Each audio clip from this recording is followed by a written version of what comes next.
Hello and welcome to Library Connection. I'm Mandy Cantrell, Youth Services Director at the B.B. Comer Memorial Library here in Sylacauga. Before I get started with the program, I want to thank Tiffy 47 and especially Robert for all they do to help us put this program on. We enjoy getting to let the community know activities at the library or things going on, any kind of activities or items that are connected to the library, I guess, hence the name Library Connection. And today I'm talking with Ashlynn Vickers. Thank you for joining me this morning, Ashlynn. Thank you for having me. I'm happy to be here. Good. I know, Ashlynn, we've talked together. I do Exceptional Friends Storytime at the library, which is for children on the autism spectrum. It's for anyone, but it's geared toward those children. And so we've talked, you know, you've kind of gotten the word out about that, and I appreciate that. And I think we were talking, or I've just talked with other people, there's been a stigma with mental health a little bit, and I hope we're getting past that, where it's okay to get help for mental health issues or just any kind of counseling and therapy. I think I've gotten ahead of myself here, but I know we're going to talk more about that. Before we get into that, tell us about yourself. Are you from this area, Ashlynn? I'm not from Sylacauga, but I work in Sylacauga. My husband and I live in Goodwater. But like I said, I do work in the area of Sylacauga. Goodwater's not far. We can still consider you close. Yeah. That's great. Yeah. Now you have degrees, so that's why I've asked you to come. What degrees do you have in counseling? I have a bachelor's degree in psychology, and I have a master's degree in professional counseling. I'm also an associate licensed counselor. So that means once you finish your master's program after your graduate study, you can become licensed. It's not required, but it just gives you more experience and more training. It helps you to improve your skill set. So what that entails is you have to pass a national counselor's exam to be licensed, and you have to meet with a supervisor and acquire 3,000 working hours under a supervisor until you can get your LPC. So I'm an ALC right now, working on getting my LPC. So I'm past graduate school, just working. I'm very, very close to getting my licensure hours. Oh, that's great. I'm really excited about that. 3,000 hours, that's a lot of time. It is. Trying to work also and have a family there. Yes, That's great. yes. That's great. Now you have your own business, your I own do. practice right now. What is it called? It's Nurturing Hope LLC. I work with kids, adolescents, and adults and families together. Great, great. And you have a website. I do. know, Nurturing Hope. I've been on there. That's where I got several of our questions. It's very informative. Yeah, so, good. Well, you are very qualified to talk about the subject that we're talking about. And I know before we came on the air, we were talking about how I hope the stigma is going away of people needing someone to talk to. Yeah. I hope that is. Do you find that maybe that's happening? Yeah, I think there's still a stigma. I don't think it's as bad as it used to be before I ever became a counselor, but I do think there is still a stigma. A lot of times people think that they're crazy or that they can just handle things on their own, and of course there are times where people can handle things on their own, and you know, it's very normal to go through negative life experiences and transitions, and but there are times where it can be very beneficial to seek out mental health counseling or psychiatry. But yes, there are still a lot of stigmas tied to counseling and mental health, I think.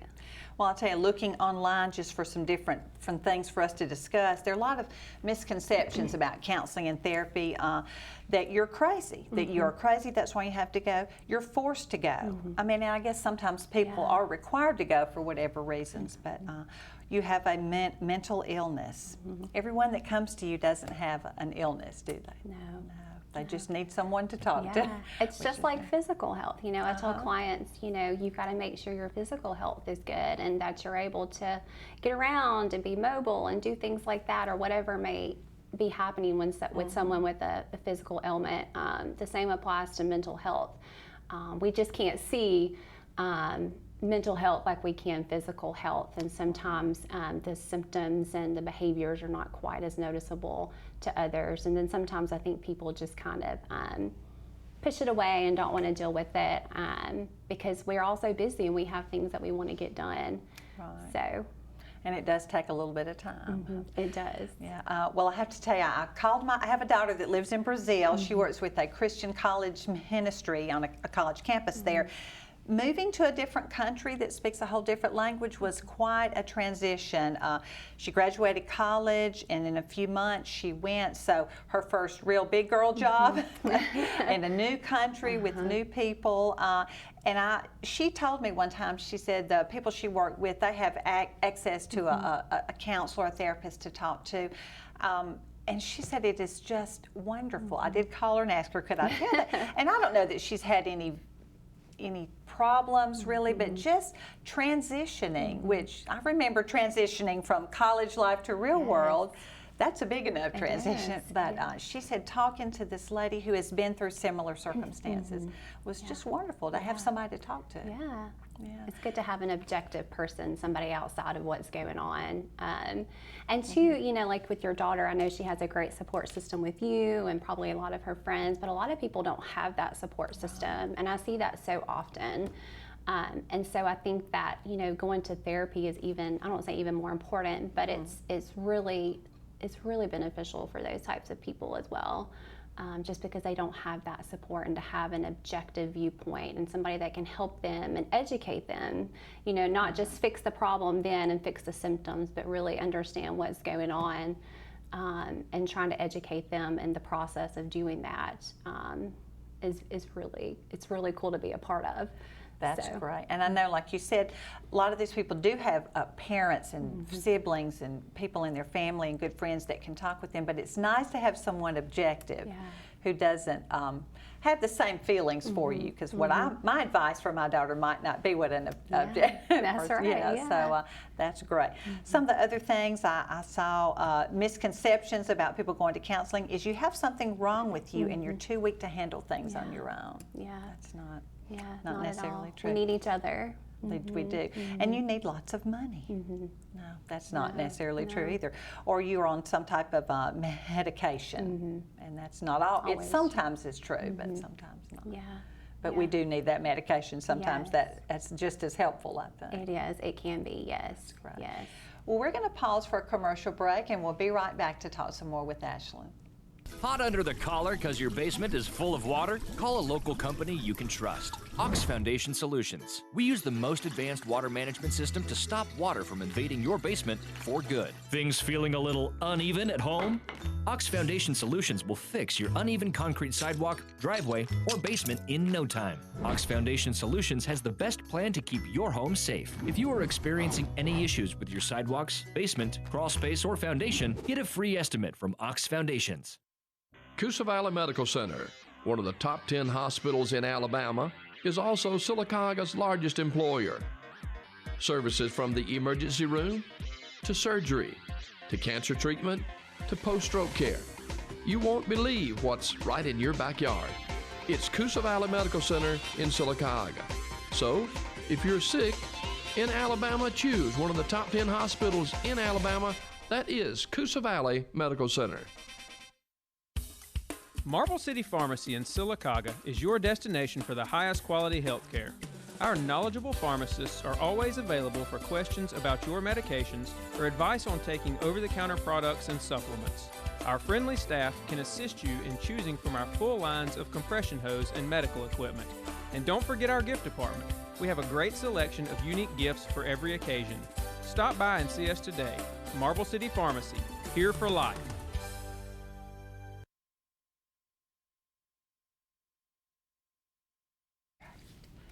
Hello and welcome back to Library Connection. I'm talking with Ashlynn Vickers with Nurturing Hope. We're talking about counseling and therapy, mental health issues, things like that, and how beneficial it is to have someone to talk to.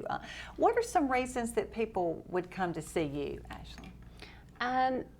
Well, for me specifically, I work with anxiety and depression, behavioral disorders, high functioning autism. Those are the main things that I work with. Attachment disorders, and even within those things you can find other disorders or different things that people are struggling with. But those are the things that I work with specifically. But there are other reasons that someone might go to counseling. What are some of those other reasons or other types of counseling? Yeah, someone might go to counseling for premarital counseling or marriage counseling. They may go for career counseling. That's also a thing. I had to take a course in grad school on career counseling. It was really interesting. But there's a need for that. Phobias, people who have really specific phobias, it's good to seek someone who's very specialized with that type of training. Hoarding, just different things like that. And there's other things as well, but those are the things that I can think of off the top of my head. So when you're looking for someone to talk to, you probably need to do a little bit of research or call them and ask them what type things they specialize in. Yeah, okay. I think so. I guess sometimes we think, oh, you're a therapist, you can just talk about anything. And you maybe could, but you want to find someone specialized in that. I think so. Well, you work with children and adults, right? I do. Great. And you said with children, anxiety, depression, trauma, attachment disorders, autism, behavioral concern, and play therapy. Now, play therapy kind of fascinates me. What does that sound like? What is that? It is fascinating. It's very fun. So I started out working with kids, and I didn't have a lot of extra training working with kids, and so I learned about play therapy and went to some trainings on play therapy. And I'm in the process of becoming a registered play therapist, and that's another specialized training where you have to accumulate a bunch of hours in order to become registered. But I am a play therapist. I do offer play therapy. But essentially, you play with kids. You meet them where they are. So if it's getting in the floor, you get in the floor. You know, if it's sitting at a desk or sitting on a couch, that's what you do, or going outside. Use a lot of fun things like board games or card games. I have a sand tray, do Legos, I have miniature toys. But therapeutically speaking, you use the play to engage a child and to try to understand each child, you know, because we all want to be understood, and just understand what he or she's thinking about, you know, what's going on in his or her world. And then being able to use some more interventions through play therapy in a way that is fun for a child, because there's no child who's just going to sit and talk, you know, like that's just not usually going to happen. So it's very engaging for a child, and it's really fun to be a part of. That's great. You know, I mean, I just think it would be so much easier to talk to someone if I'm busy building something with Legos, then I don't have to just stare at you and talk about things that are uncomfortable for me to talk about. It's even good for adults too. Oh, that's true. Well, that makes perfect sense.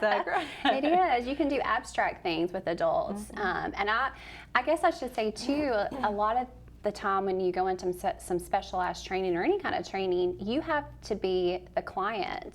So you kind of learn what it's like. Not always. You can't experience what each person's going through, but just to kind of experience what it's like to be a client. So I've had to do play training as a client, and I learned a lot of things about myself. So it's really a cool concept. I bet you carry a lot of neat things around in your car.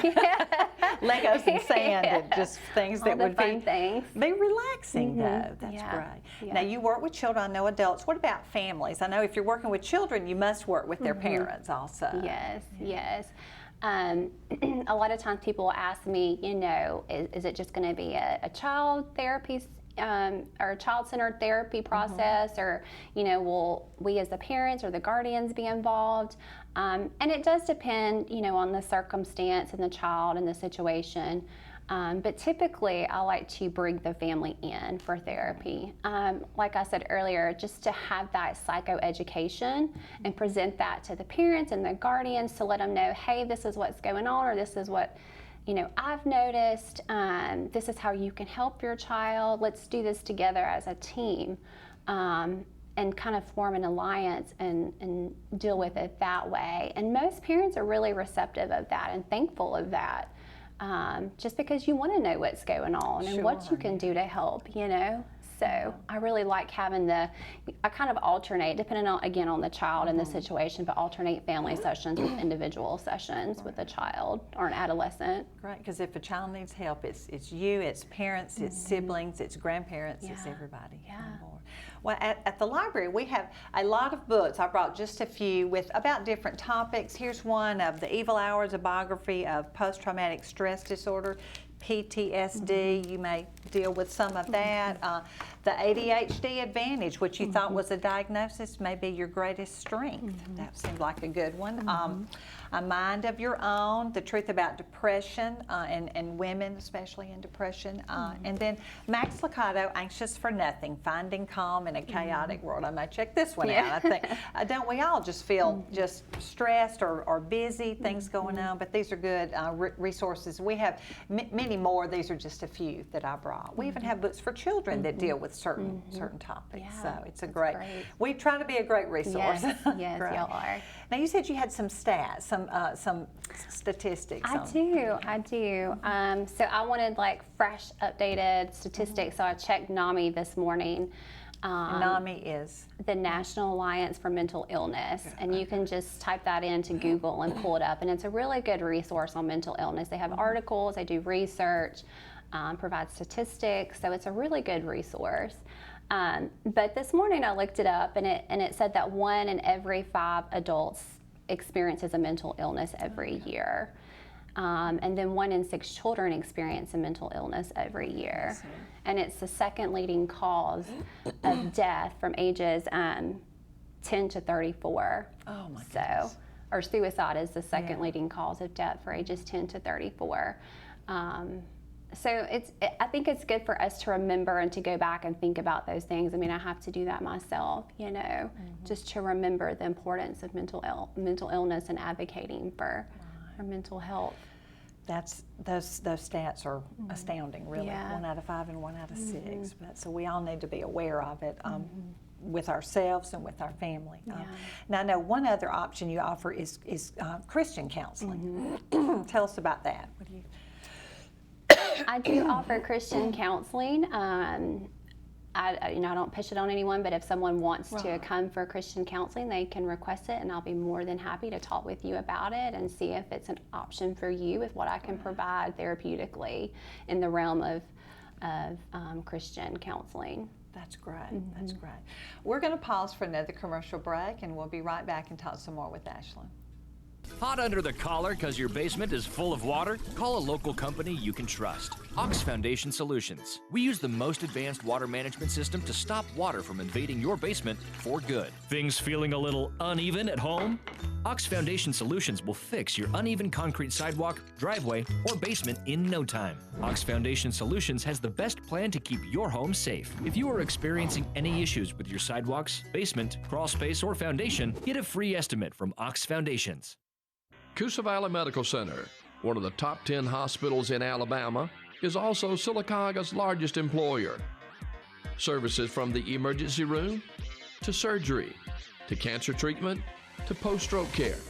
You won't believe what's right in your backyard. It's Coosa Valley Medical Center in Silicaga. So, if you're sick in Alabama, choose one of the top 10 hospitals in Alabama. That is Coosa Valley Medical Center. Marble City Pharmacy in Silicaga is your destination for the highest quality health care. Our knowledgeable pharmacists are always available for questions about your medications or advice on taking over-the-counter products and supplements. Our friendly staff can assist you in choosing from our full lines of compression hose and medical equipment. And don't forget our gift department. We have a great selection of unique gifts for every occasion. Stop by and see us today. Marble City Pharmacy, here for life. Welcome back to Library Connection. I'm talking with Ashlynn Vickers, and her practice is Nurturing Hope. She has a great website. Do you remember what is the website? It's www. It's www.nurturinghope.biz, B-I-Z. Okay, that's where I found a lot of these interesting facts and questions and things to ask you. I thought it was great. I know it says you've received training in some specialized areas, cognitive behavioral therapy. What? And I don't even understand. So cognitive behavioral therapy, what is that? Well, that's a type of training, and it's a theoretical orientation that I use when working with clients. There are tons of different theoretical orientations that you learn in graduate school and during internship and different things, but that's a really huge one that a lot of therapists I think use. But it's essentially working with people's thought process and kind of trying to understand that and help them through their thinking. And we all need help with that from time to time. From time to time. So that's CBT in a nutshell. Okay. Rational emotive behavior therapy?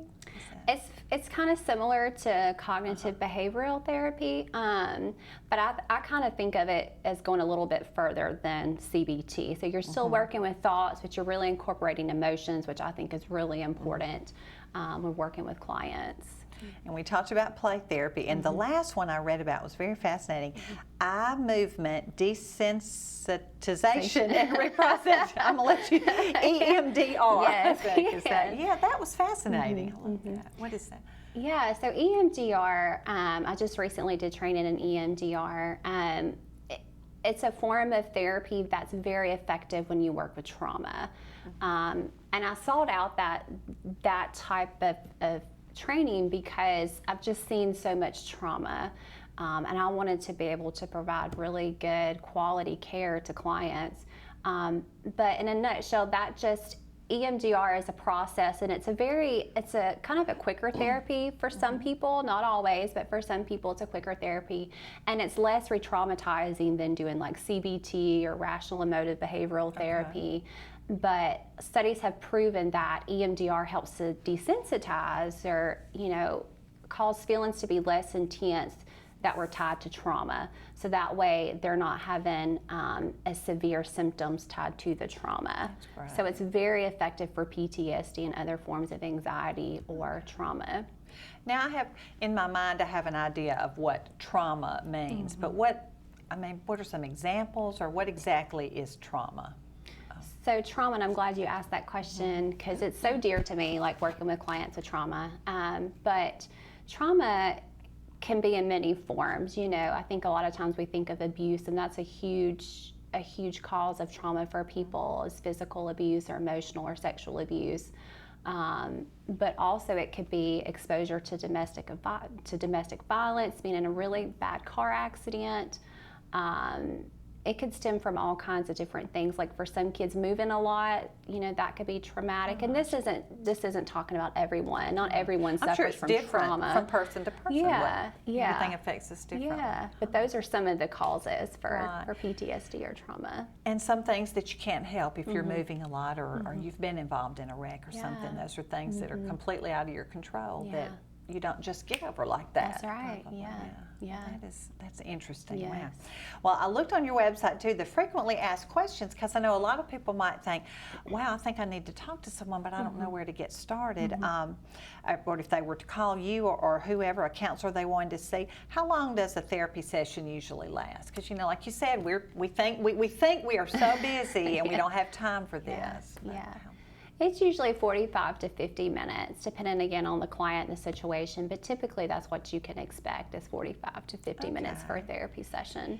And I know this is a wide open question. How long does therapy last? I mean, how many days or weeks or months? Or that's very dependent. Yes. It like you said, it depends on the client and the circumstances, the situation, how often the client is able to meet. So it kind of just goes back to depending on the client and what's going on. So it's hard to always give an answer, Some people may be in therapy for a couple of months and they may be in there for a year or a couple of years. You just don't ever really know. Okay. So this was a great question, because sometimes if I'm going somewhere new, I want to know, okay, what's going to happen when I first get there? What happens in the first session? Say we call you, hey Ashlynn, I'd like to meet. What's going to happen that first time? During the first session, I would complete an intake session, or I would complete an intake during the session, and probably most counseling places would do that, just so I or whomever is doing the intake can get to know you better, why you're visiting for counseling, what's going on, some family history, if you're comfortable talking about those things, just so we can understand, again, what's going on and help us kind of identify the source of maybe what's causing some of the symptoms. I'm sure just as much time as it takes as well. Yes. To get everything done. And the next question was, do I need to provide any paperwork for the initial session? Because I know insurance, insurance is a part of all of that. Yes, if you, excuse me, if you have insurance that your therapist is billing to for your counseling, that could dictate some things. But it's also good to bring in anything that you think might be helpful. You know, like I don't think anybody's going to turn down any helpful information about Right. you, and a list of maybe some psychiatric medications you may be taking, legal paperwork. You know, if it's a custody situation, guardianship, those types of things. Okay. And what age can a child consent to medical mental health treatment? 14. 14. Now, what does that mean exactly? They can come on their own? Or? They can initiate counseling and sign off on paperwork and receive therapy without a parent or guardian present. Oh, okay. And I'm sure you keep all this confidential. Yes. I'm sure yes. that's very important It too. is very And, important. that's great. Well, I am just excited. Like I said, talking to my daughter, and she talked about how much that helped her. This is a great, resource that we have, and they can get in touch with you or any other counselors, maybe telephone, website, Yes. things like that. Yes, definitely. Right. Definitely. Is there anything else we need to know? I'm thinking about, we talked about children, some things you do with children. What about adults? What do you, is it just mostly conversation? Or you said some play therapy. Some maybe play too. therapy, yeah. So I just work with adults with depression and anxiety. And I know I alluded to earlier, adults can seek counseling for other things, such as a specific phobia or just stress management sometimes, anger management, you know, different things like that. But when I work with adult, I work with depression and anxiety and trauma. A lot of times depression and anxiety may be tied to trauma, so the trauma may be the source that we're treating. And that's where that EMDR can come in a lot of the times, you know, depending on the client, if that's going to work for the client, because we want to do what's going to work for each person individually or as a family. You know, EMDR might be the option, or cognitive behavioral therapy and working with adults. And I'm sure a lot of these things overlap. One causes another, or not causes, but it's just they're all together there. So, so I would suggest get you some resources to read about some things and give Ashlynn a call or someone a call. And I'm so glad, I know at the very beginning we talked about hopefully the stigma of mental health and counseling and therapy is, I know there's still some there, but I think when people are a part of it and see how important it is and how helpful it is. I'm sure you have a lot of great stories of people who have overcome fears or whatever. I don't even know how to just overcome a lot of things. Yeah. That's great. Very exciting to be a part of and to watch and to work alongside other people, you know, who want to get better. Yeah. Well, I appreciate you coming in today. I Thank know you for having me. taking time away, but you can get in touch with Ashlynn by her website and come by the library, see some of our books that we have, Yes. and do some things to help yourself. I hope we all will. But thank you so much for joining me today, and thank you for joining us on Library Connection, and I hope to see you at the library.